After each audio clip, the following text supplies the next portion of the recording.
Saudi दारुल-हुकूमत रियाज में अमरीकी सिफारत खाने पर ड्रोन हमले के बाद 2 धमाके, सिफारत खाने पर ड्रोन टकराने के बाद आग लग गई। गैर मुल्की सिफारत खाने और सिफारतकारों की रिहाइशगाहों में धुएं के बादल देखे गए। सऊदी हुक्काम के मुताबिक अमरीकी सिफारत खाने की इमारत को जुज़वी नुकसान पहुंचा। इमारत खाली होने के सबब कोई जानी नुकसान नहीं हुआ। अमरीकी सिफारत खाने ने एक्स पर जारी बयान में कहा है कि वाक़े के नतीजे में इमारत में महदूद आग लगी। अमरीका की अपने शहरियों को मशरिक़ वस्ता से फौरी इनखला की हिदायत। अमरीकी सदर ट्रंप ने कहा कि सिफारत खाने पर हमले का रद्दअमल जल्द सब देखेंगे, सख्त जवाब दिया जाएगा।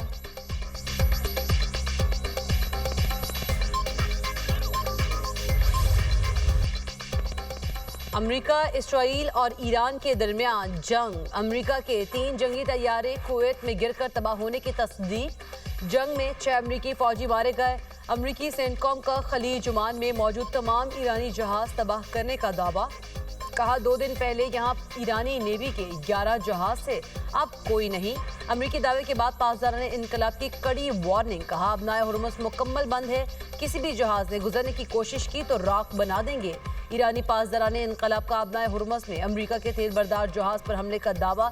नेतन्याहू के दफ्तर और इसराइली फजाइया के हेडक्वार्टर्स पर भी हमले। पासदारान इनकलाब के मुताबिक जंगी मुजरिम वज़ीर आज़म के दफ्तर को निशाना बनाया। नेतन्याहू के अंजाम के बारे में मालूमात नहीं।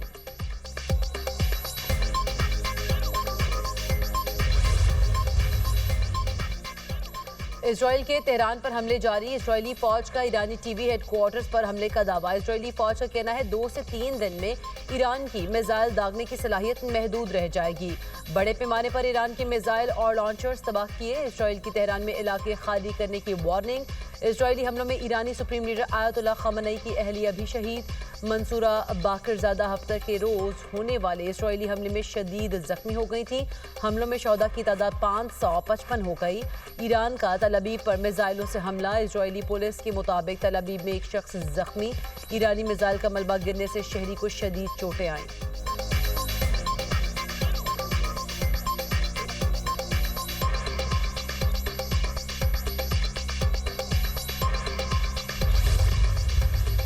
अमरीकी सदर का ईरान पर बड़े हमले करने का ऐलान। ईरान की मिसाइल सलाहियतों को तबाह करना पहली तरजीह। ईरान के दौर और दूर तक मार करने वाले मिसाइल बड़ा खतरा करार। ईरान को कभी एटमी हथियार हासिल नहीं करने देंगे। डोनाल्ड ट्रंप का व्हाइट हाउस में तकरीब से खिताब। ईरान के 10 बहरी जहाज़ों को तबाह करने का दावा। कहा अमरीका ईरान के खिलाफ बड़े पैमाने पर जंगी कार्रवाइयाँ जारी रखेगा। ज़मीनी फौज भेजने की भी ज़रूरत पड़ सकती है। हमने 4 से 5 हफ्तों का मंसूबा बनाया, लेकिन मजीद आगे बढ़ सकते हैं। तवील जंग लड़ने की सलाहियत रखते हैं। ईरान पर आसानी से गालिब आ जाएंगे। यकीनी बनाना चाहते हैं ईरान कभी जौहरी हथियार हासिल न कर सके। ईरान ने हमारी वार्निंग को नज़रअंदाज किया। ईरानी बैलिस्टिक मिसाइल प्रोग्राम तेज़ी से बढ़ रहा है। ईरान के पास अमेरिका तक पहुंचने वाले मिसाइल थे। हमने ईरान के बैलिस्टिक मिसाइल की साइट्स को निशाना बनाया। ईरानी हुकूमत मशरिक़ वस्ता के लिए बड़ा खतरा है।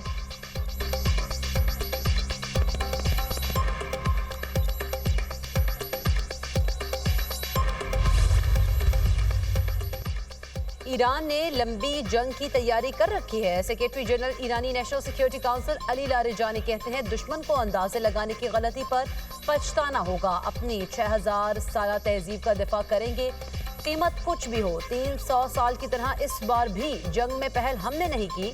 ईरानी मंदूब सईद इरवानी ने मीडिया से गुफ्तगू में कहा ईरान अपनी खुद मुख्तारी का हर सूरत दिफा करेगा। इसराइल ने शहरी मकामात को निशाना बनाया। हमलों में बेगुनाह बच्चे और आम लोग शहीद हुए। स्कूलों, अस्पतालों और रिहायशी इमारतों पर हमले किए जा रहे हैं। अक़वाम मुत्तहिदा को इस किस्म के वाक़यात पर खामोशी इख्तियार नहीं करना चाहिए।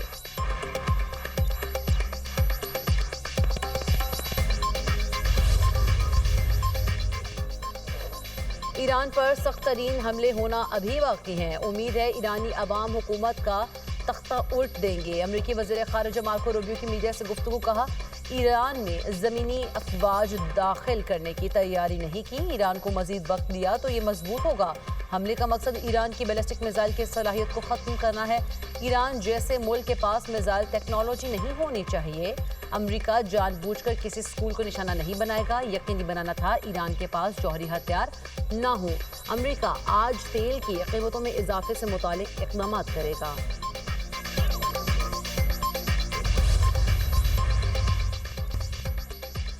اسرائیل نے تہران کے ٹریفک کیمرے کئی برس قبل ہیک کیے، ویڈیو خفیہ طور پر تل ابیب منتقل ہوتی رہی۔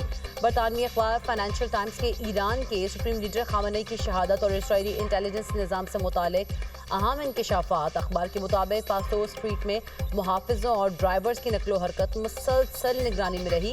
مخصوص کیمرے سے کمپاؤنڈ کے اندرونی معمولات اور پارکنگ پوائنٹس کی نشاندہی ہوتی رہی۔ الگورتھمز کے ذریعے سیکیورٹی اہلکاروں کا پیٹرن آف لائف، پتے اور راستے معلوم کیے گئے۔ اسرائیل اور CIA کو خامنئی کی میٹنگ کا وقت اور شرکاء کی پیشگی اطلاع تھی۔ موبائل ٹاورز جزوی طور پر غیر فعال، حفاظتی عملہ ممکنہ وارننگ سے محروم رہا۔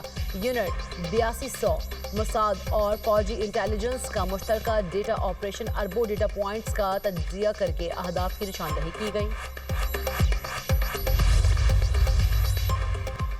وزیر اعظم اور شامی صدر کے درمیان ٹیلی فونک رابطہ، ایران پر اسرائیل کے حملے اور خطے میں خطرناک کشیدگی پر تبادلہ خیال، علاقائی امن اور استحکام کو برقرار رکھنے کے لیے تحمل اور مذاکرات کی فوری ضرورت پر زور، خطے میں امن و استحکام کی بحالی کے لیے تعمیری کردار ادا کرنے کی پاکستان کی آمادگی کا اعادہ، افغانستان کی حالیہ پیش رفت بھی زیر بحث آئی، فریقین کا پاکستان اور شام کے درمیان دیرینہ برادرانہ تعلقات پر اطمینان کا اظہار، باہمی دلچسپی کے شعبوں میں تعاون بڑھانے پر اتفاق، وزیر اعظم کا کویت کے ولی عہد شیخ صباح سے بھی ٹیلی فونک رابطہ، کویت پر حملوں کے نتیجے میں جانی نقصان پر افسوس کا اظہار، کویتی قیادت اور عوام کے ساتھ پاکستان کی یکجہتی اور حمایت کا اعادہ، دونوں رہنماؤں کا ایران کے جوابی حملوں کے بعد بڑھتی کشیدگی میں کمی کی ضرورت پر زور۔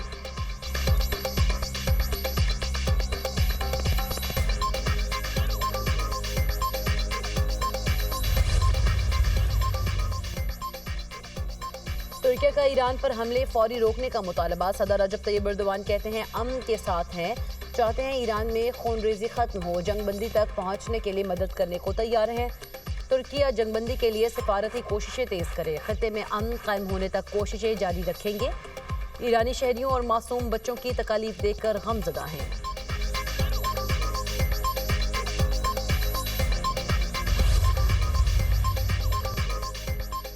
جنگی صورتحال کے باعث پاکستان سے مشرق وسطی کا فضائی آپریشن شدید متاثر، 3 روز میں 550 سے زائد ملکی اور غیر ملکی پروازیں منسوخ، ہزاروں مسافر خوار، لاہور، کراچی، اسلام آباد سمیت بڑے ایئرپورٹ سے مشرق وسطی کی پروازیں روانہ نہ ہو سکیں، بحرین، کویت، قطر، شارجہ، دبئی، ترکی، عراق اور ایران جانے والی تمام پروازیں بھی منسوخ، کارگو سروس متاثر ہونے سے کھانے پینے سمیت دیگر اشیاء کی ترسیل رک گئی، پاکستان سے سعودی عرب پروازوں کی آمد و رفت معمول کے مطابق جاری ہے۔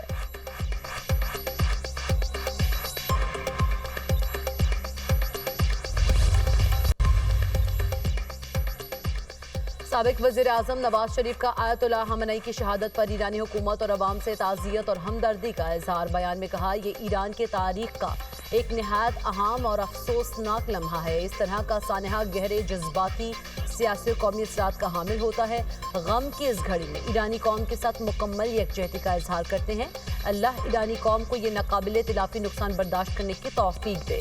صدر مسلم لیگ نون کا خطے اور دنیا میں امن و استحکام کی اہمیت پر زور۔